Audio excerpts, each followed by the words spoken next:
नमस्कार भाइ बहिनीहरू। आजको कक्षामा भाइ बहिनीहरूलाई म नमस्कार गर्न चाहन्छु, स्वागत गर्न चाहन्छु, अभिवादन गर्न चाहन्छु भाइ बहिनीहरू। हामी कक्षा 9 का भाइ बहिनीहरूले तेस्रो पाठ यानी हामीहरूले संगीतज्ञ रामशरण दर्नालको पाठ पढेपछि हामीले मैले लेखाइको अभ्यास भाइहरूलाई गर्न दिएको छु। यहाँ 6 नम्बरमा लेखाइको पेज नम्बर 25 को लेखाइको 1 नम्बरको 6 नम्बरमा नेपाल एकाडेमीको जागिरले उनलाई कस्तो अवसर प्रदान गर्यो भन्ने एउटा प्रश्न छ। नेपाल एकाडेमीको जागिरले उनलाई गीत संगीतको क्षेत्रमा धेरै कुराहरू जान्ने मौका मिल्यो। उनले विभिन्न क्षेत्रमा गएर गीत संगीत खोज अनुसन्धान गर्ने, सामाजिक जीवन बिताउने, समाजसँग घुलमिल हुने आदि इत्यादि कुराहरू उनले त्यहाँबाट चाहिँ उनले प्राप्त गरे। यस्तो अवसर चाहिँ उनले प्राप्त भएको थियो भाइ बहिनीहरूलाई। उनले के कारणले पेसा परिवर्तन गरे? जुन उनले जागिर खाएका थिए, प्रज्ञा प्रतिष्ठानको जागिर खाएका थिए, त्यति बेला उनी प्राज्ञ सभामा मनोनित पनि भए। त्रिभुवन विश्वविद्यालयको सङ्गीत विषयको समितिको उनी सदस्य पनि बनेका थिए। तर त्यतिले मात्र यो साहित्य, कला साहित्य, सङ्गीत, खास गरी सङ्गीतको सम्वर्धन हुन सक्दैन। यति मात्र गरेर यहाँ नेपाल एकाडेमीमा जागिर खाएर यो सङ्गीतको, यो देशभरि रहेका विभिन्न प्रकारका सुर, तालहरू, विभिन्न प्रकारका चाहिँ रागहरू छन्, विभिन्न सङ्गीतहरूको महत्त्व छ, त्यसको बारेमा अध्ययन अनुसन्धान गर्न सकिँदैन भनेर नै उनले पेसा परिवर्तन गरे र नोकरी छोडेर त्यो नेपाल प्रज्ञा प्रतिष्ठानको, नेपाल एकाडेमीको जागिर छोडेर उनले गीत सङ्गीतको क्षेत्रमा नै खोज अनुसन्धान गर्ने हेतुले, उद्देश्यले नै आफ्नो पेसा परिवर्तन गरे। युवा पुस्तामा सङ्गीततर्फको रुचि कसरी बढाउन सकिन्छ?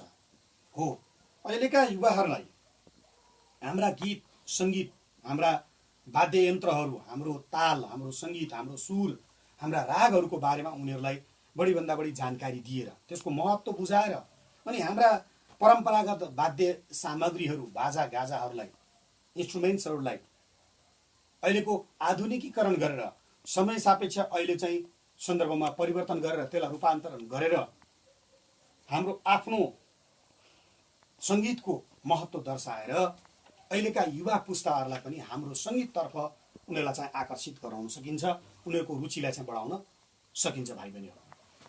यसरी अब भाइ बहिनीहरूले यो लेखाइको अभ्यासको जुन अभ्यास तपाईँहरूले गर्नुभयो र मैले अहिले यो 3वटा प्रश्नको उत्तर भनिदिएँ।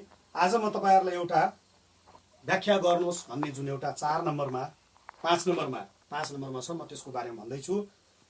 5 नम्बरमा व्याख्या गर्नुहोस् भनेको छ जातिका आधारमा गरिने, यहाँ तपाईँहरूको प्रश्न नम्बर 5 छ। यहाँ प्रश्न नम्बर 5 छ। यसमा के भनेको छ भने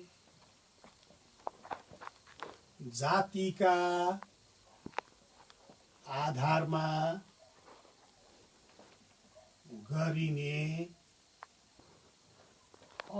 अमानवीय व्यवहार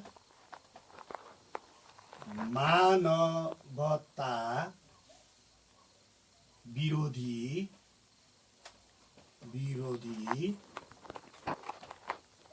कार्य हो। ल हेर्नुहोस् भाइ बहिनीहरू, हो, जातिका आधारमा गरिने अमानवीय व्यवहार मानवता विरोधी कार्य हो। जे जति जातीयताका आधारमा जे जति अमानवीय कार्यहरू हुन्छन् त्यो मानवता विरोधी कार्य हो। अहिले हाम्रो वर्तमान सन्दर्भमा पनि हाम्रो देशमा यो जातीय भेदभावको कुरा उठिरहेको छ। अहिले अमेरिकामा पनि यत्रो यो कोरोना महामारी छ, त्यहाँ पनि अहिले महामारी एकातिर छ, त्यहाँ जातीय दङ्गा भड्किरहेको छ भाइ बहिनीहरू। यो कहीँ पनि स्वीकार्य हुँदैन। आजको यो वर्तमान युगमा यो एउटा जातको आधारमा, कसैलाई पनि धर्मको आधारमा, जातको आधारमा, भाषाको आधारमा, भूगोलको आधारमा, रङ्गको आधारमा भेदभाव गरिनु हुँदैन भाइ बहिनीहरू। हो, यहाँ यो जातिका आधारमा गरिने अमानवीय व्यवहार मानवता विरोधी कार्य हो भन्ने कुराको पक्षमा थिए संगीतज्ञ रामशरण दर्नाल। रामशरण दर्नालका पिता सत्यकुमारले पनि दलित आन्दोलनलाई साथ दिएका थिए, किनभने दलितहरूले चाहिँ पशुपति मन्दिरमा कुनै पनि मठ मन्दिरहरूमा दर्शन गर्न जान पाउँदैन थिए।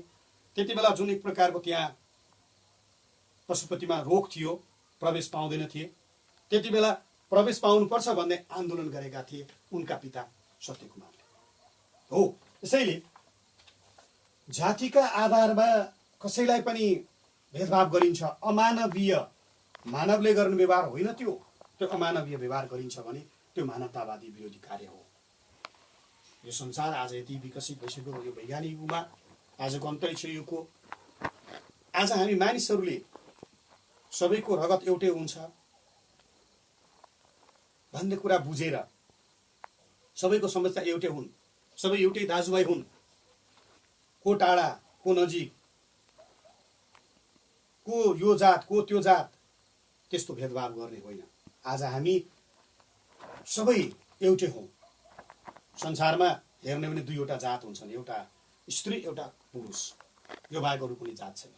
त्यसैले मान्छेलाई जातको आधारमा यहाँ विभिन्न जात, दमाई कामी, बाहुन, क्षेत्री आदि इत्यादिले यसरी चाहिँ यो भेदभाव गरिन्छ अनि उनीहरूलाई विभिन्न प्रकारको यातना दिइन्छ, उनीहरूलाई जिउँदै जलाइन्छ, मारिन्छ, कुटपिट गरिन्छ, शोषण गरिन्छ, उसको अधिकार खोसिन्छ, हक खोसिन्छ। यस्तो खालको कुनै पनि कार्य गर्नु हुँदैन, यो अमानवीय व्यवहार हो। नेपालको संविधानले पनि यो कुरालाई चाहिँ जोड दिएको छ, जातीय आधारमा कसै माथि पनि भेदभाव गर्न पाइँदैन भनेर संविधानमा उल्लेख गरिएको छ भाइ बहिनीहरू। त्यसैले हामीहरूले संविधानलाई मिचेर अनि मानवताको भावनालाई पनि कुल्चेर यदि हामी जातिका आधारमा भेदभाव गर्छौँ भने त्यो अमानवीय व्यवहार हो, मान्छेले गर्ने काम होइन। मान्छेले गर्ने काम भनेको एउटा मान्छेले अर्को मान्छेलाई भेदभाव गर्ने होइन, त्यो अमानवीय व्यवहार हो। त्यसैले हामी यदि सभ्य मान्छे भन्ने हो भने, हामी एउटा आदर्शवान व्यक्ति भन्ने हो भने हामीहरूले कसैलाई पनि जातको आधारमा भेदभाव गर्नु हुँदैन, जातको आधारमा कसैलाई पनि ठुलो सानो भन्न हुँदैन, ठान्नु हुँदैन, मान्नु हुँदैन। यसैले जातको आधारमा यो जे जति भेदभावहरू गरिन्छन्, छुवाछुत गरिन्छ, छुवाछुतको भेदभावको कुरा भाइ बहिनीहरूलाई थाहा छँदैछ। यी कुराहरू सामाजिक कुरा होइनन्, यी समाजमा यस्ता कुराहरू अब यो कुरीति हो, अन्धविश्वास हो भन्ने कुरा हामीले बुझ्नुपर्छ, यसलाई हामीहरूले हटाउनुपर्छ।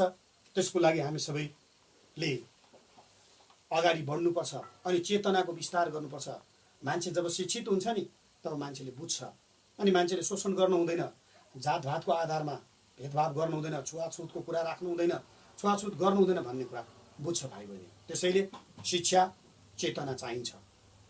त्यसैले हो जातिको आधारमा मान्छेलाई कहिले पनि भेदभाव गर्नु हुँदैन, दुर्व्यवहार गर्नु हुँदैन, अधिकारबाट वञ्चित गर्नु हुँदैन। त्योभन्दा ठुलो निन्दनीय अमानवीय कार्य केही पनि हुन सक्दैन भाइ बहिनीहरू। भाइ बहिनीहरूलाई म आज एउटा गृह कार्य दिन्छु र त्यसपछि म यो